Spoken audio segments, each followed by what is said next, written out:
ରେ ଥିବା ସମସ୍ତ ଜେଟିଆସାଇ ମାନଙ୍କୁ ମୋର ନମସ୍କାର। ମୁଁ ସରୋଜ କୁମାର ଜେନା, ଯିଏକି ଜଣେ ଜେଟିଆସାଇ ଏବଂ 1560 କେସ୍ର ଜଣେ ପିଟିସନର, ଯିଏକି 978 ସହିତ 1560 ଆଡ଼୍ ହୋଇଥିବା ମୁଁ ଜଣେ ଆଶାୟୀ ପିଟିସନର, ଯିଏକି ବିଗତ ଦିନରେ ମୁଁ ଜିଲ୍ଲା ଭିତ୍ତିକ ନିୟୋଜନକୁ ସମର୍ଥନ କରୁଥିବା ଜଣେ ପିଟିସନର। हेलो ଆପଣ ଲାଇନରେ ଅଛନ୍ତି?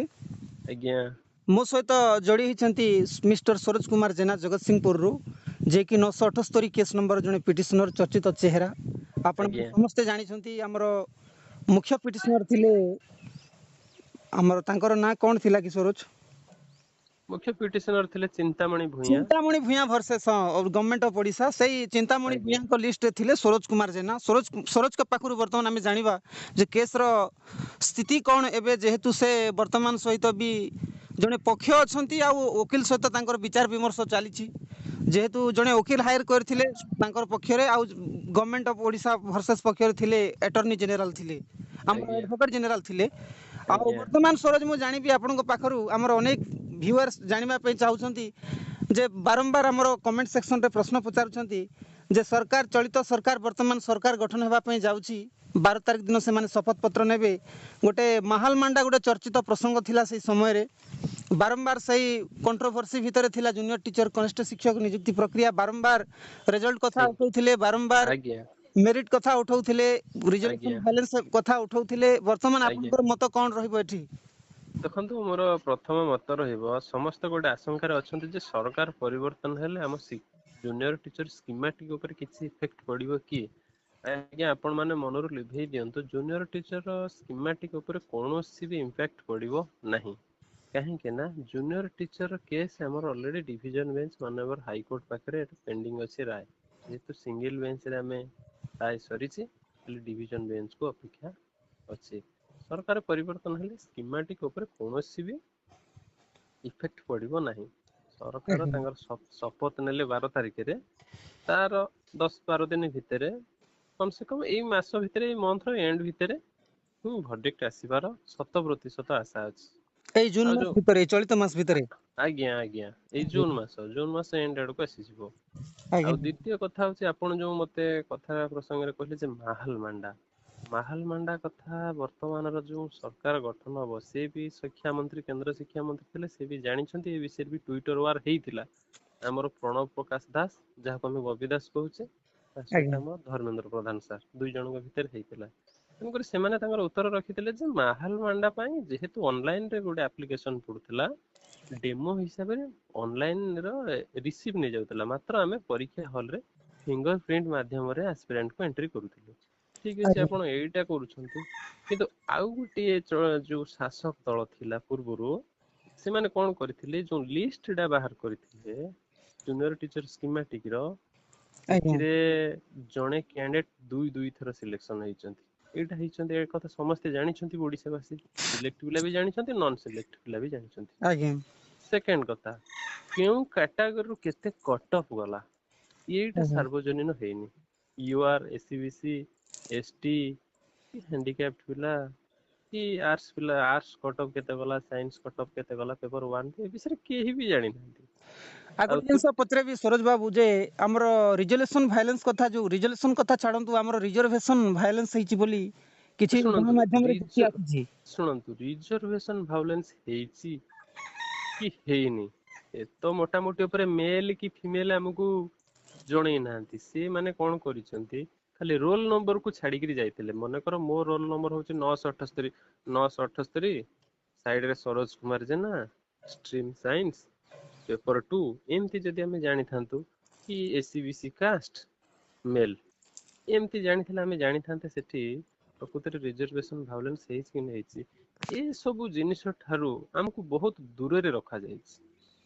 हमें ए विषय रे रिजर्वेशन वायलेंस कथा जदि कह जिवो जे माने मेल आ फीमेल भितरे, ए विषय रे हमें अवगत ना हो। लिस्ट नुआ लिस्ट आसिले, माननीय कोर्ट को राय आसिले, କୋର୍ଟଙ୍କ ରାୟ ପରେ ଓସେପା କେମିତି କଣ ଲିଷ୍ଟ ପବ୍ଲିଶ କରୁଛି ସେଇଟା ଦେଖିବା ପରେ ଆମେ କହିପାରିବା। ନ ଦେଖିବା ତକ ଯେ ଲେଡିଜ କୁ ରିଜର୍ଭେସନ ଅଧିକ ଦେଲେ ଜେଣ୍ଟସ କୁ ଦେଇନାହାନ୍ତି ସେ କଥା ଆମେ କହିପାରିବା ନାହିଁ।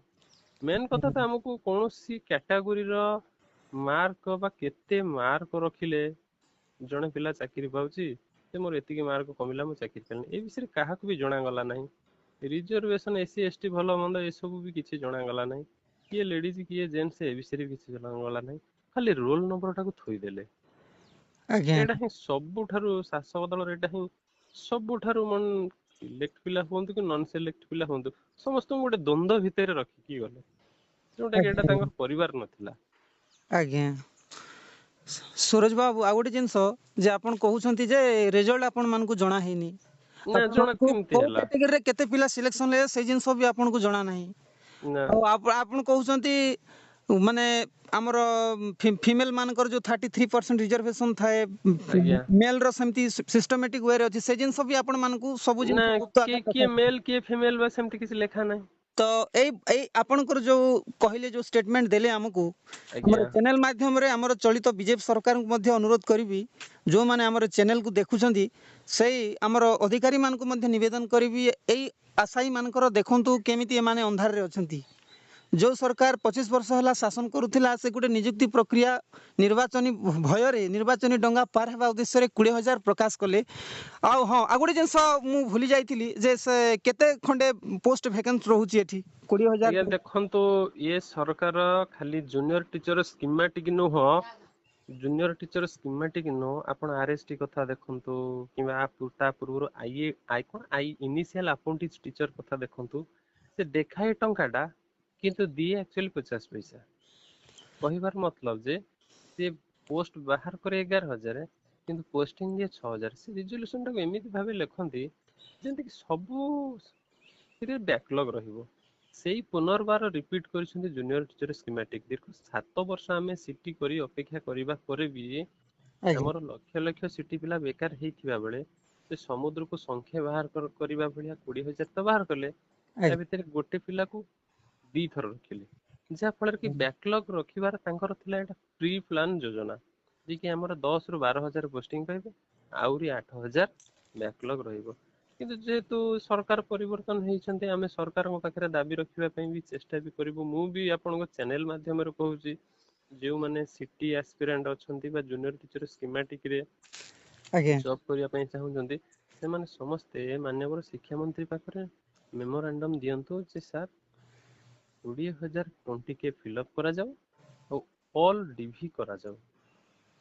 ଆଜ୍ଞା ନାଇଁ, ବର୍ତ୍ତମାନ ତ ଆପଣଙ୍କର ମେଟରଟା ସବ୍ ଜୁଡିସରେ ଅଛି ସେଇଟା ଯେହେତୁ। ତ ଦେଖନ୍ତୁ ଦେଖନ୍ତୁ ସାର୍, ବର୍ତ୍ତମାନ ଆମର ଷ୍ଟେଟ ହବ କି ଡିଷ୍ଟ୍ରିକ୍ଟ ହବ, ଏଇଟା ନା ବିଜେଡି ଗଭର୍ଣ୍ଣମେଣ୍ଟ କରିପାରିଲା ନା ବିଜେପି ଗଭର୍ଣ୍ଣମେଣ୍ଟ କରିପାରିଲା, ଏଇଟା ମାନ୍ୟବର କୋର୍ଟ କୁ। ଯେହେତୁ ରିଜଲ୍ୟୁସନ ଭାଉଲେନ୍ସ, କିଛି ପିଲା କହିଥିଲେ ରିଜଲ୍ୟୁସନ ଅନୁସାରେ ଠିକ ହେଇଛି, କିଛି ପିଲା କହିଲେ ଯେ ନାଇଁ ରିଜଲ୍ୟୁସନ ଭାଉଲେନ୍ସ ଅଛି, ଠିକ ଅଛି।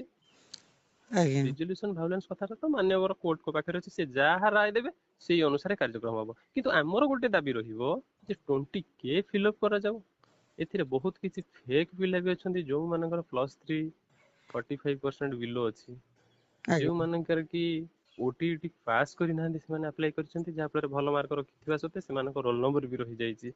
ଯୋଉ ଆଜ୍ଞା 20K ଫିଲ୍ଅପର ନାରା ଦେଇ 20K ପିଲାଙ୍କୁ ସିଲେକ୍ସନ ନ କରି 12,000 ପିଲାଙ୍କୁ ସିଲେକ୍ସନ କରି ଭେରିଫିକେସନକୁ ଡାକିବା, ଏଇଟା ଆଜ୍ଞା କୋଉଠି ନା କୋଉଠି ଜଣେ ଆସ୍ପିରାଣ୍ଟକୁ ଦୁଃଖ ଦେଲା ଭଳି କଥା ହେଉଛି।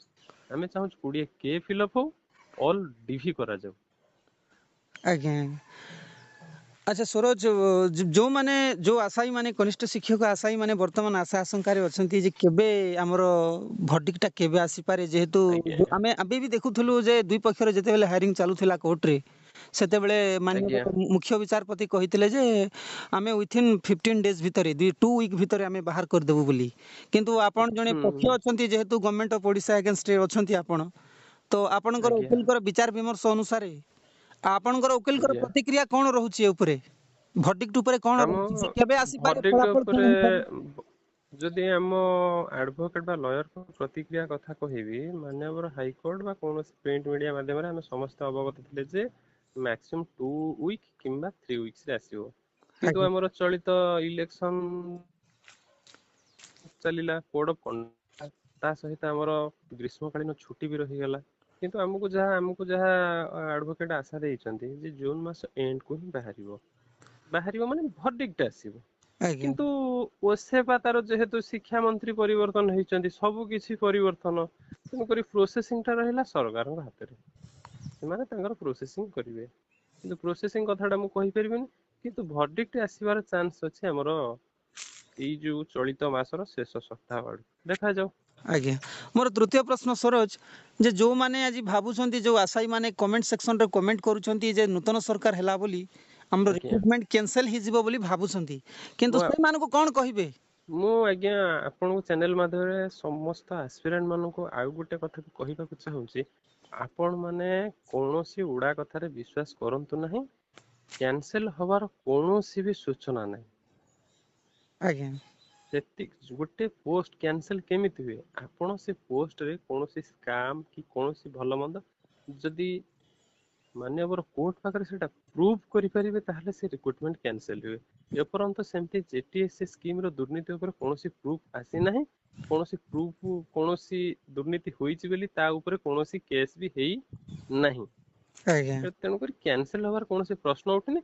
କିନ୍ତୁ ଏତିକି ହେଇଛି ଯେ ରିଜୁଲେସନ ଭାয়োଲେନ୍ସ ନେଇ କେସ୍ ହେଇଛି। ଆଉ ସେକେଣ୍ଡ କଥା 20K ଫିଲଅପ ଆଉ ଅଲ୍ ଡିଭି।